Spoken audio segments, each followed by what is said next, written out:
Cam's Corner. Make sure you like, comment, and subscribe. Do not treat me like a side chick. Today we're discussing the 5 things that I dislike about my Ninja ZX4-R. Okay, let's talk about the first thing, which is the price. You're going to go into your local dealership and you're going to be all hyped for the bike because you're like, this bike is going to be nice, it's a good starter bike, or if you're an advanced rider but you want something that's more nimble, and then you look at the price. And then you see it sitting there next to a ZX6R. And then you're like, am I really going to spend $11,000 Canadian on a ZX4R when I can get a ZX6R for around $2,000 more?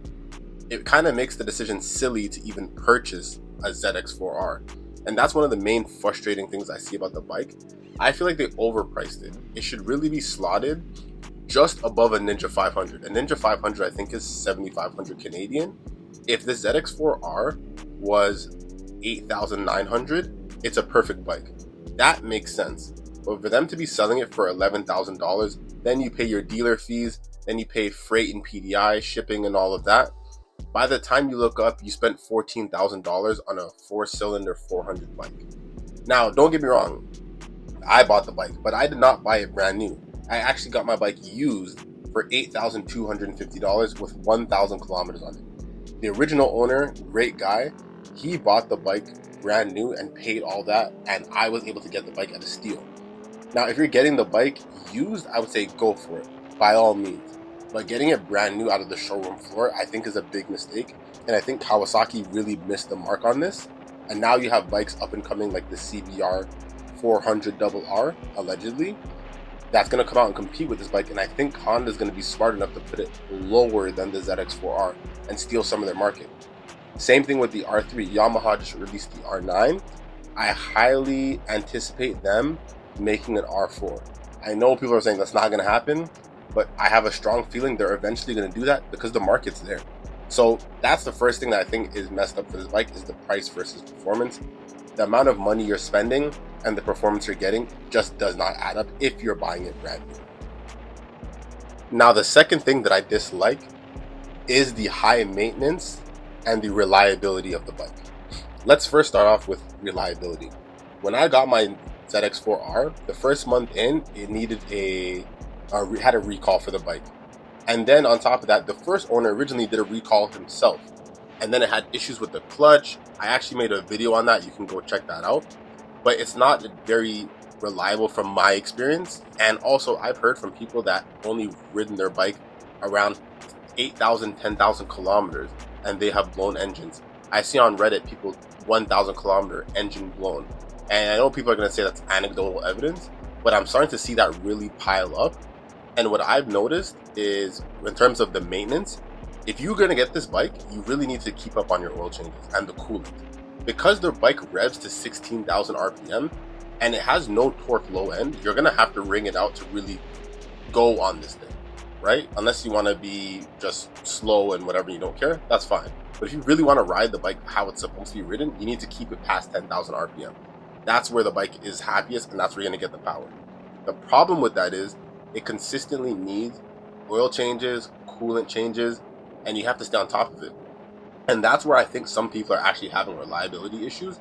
They're driving their bike 1,000 kilometers and they're riding it hard, but they're not actually realizing that, hey, even though on another bike you may not need to do an oil change until 1,500, 2,000 kilometers, on this bike you need to do it. You need to look at it every 800 kilometers. I'd say you need to stand your bike up straight, look at the oil level, see is the oil too dark, look at your coolant and check it out. Now, that's something that I would say is not an issue if you're an experienced rider and this is not your first bike. But if this is your first bike and you've never had any mechanical experience and you're unsure about these things, you may drive 3,000 kilometers on your motorcycle thinking that it's all cool, and then your engine blows and the dealer tells you, hey, why didn't you look at your oil level? That's a scary thing because this is marketed towards more beginner plus riders. So if you're a beginner plus rider or you're just a beginner rider and you want to get this bike, I would say be aware of the maintenance cost and the reliability of this bike. Again, I would definitely recommend getting it used and just do your own homework on whatever bike you buy. Make sure the recalls have been done and just always keep up on it and it should run fine. But to be fair, you don't want to have a blown engine, and I wouldn't think that this bike is as reliable as like a CBR 650. or a Ninja 650 that maybe the engine doesn't rev as high, and it's not as fun, but you're getting that reliability, especially as a first bike. And if you're going to commute with this bike, that's also something to think about as well. The third thing I don't like about this bike is the lack of low end torque. There's been so many times I get to a light, I'm with somebody on a Ninja 650, we pull off and they are gone, and it takes me forever to catch up, which is fine. I understand, guys. That's how the bike is. It's a high revving bike, but I think it has 28 foot-pounds of torque. That is ridiculous for a $10,000–$11,000 bike. That is just not acceptable.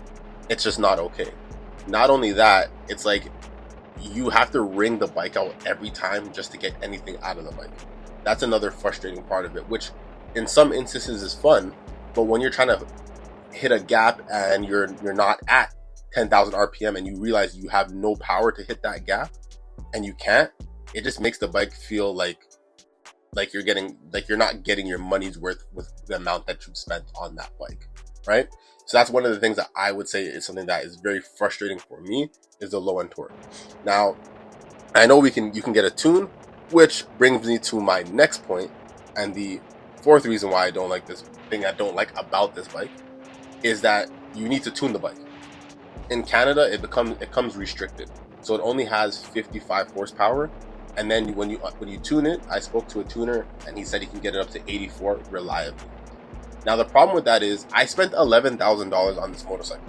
Why do I have to then go ahead and spend another $500, $600, $700 to get it dyno tuned? I've already spent the money on the bike.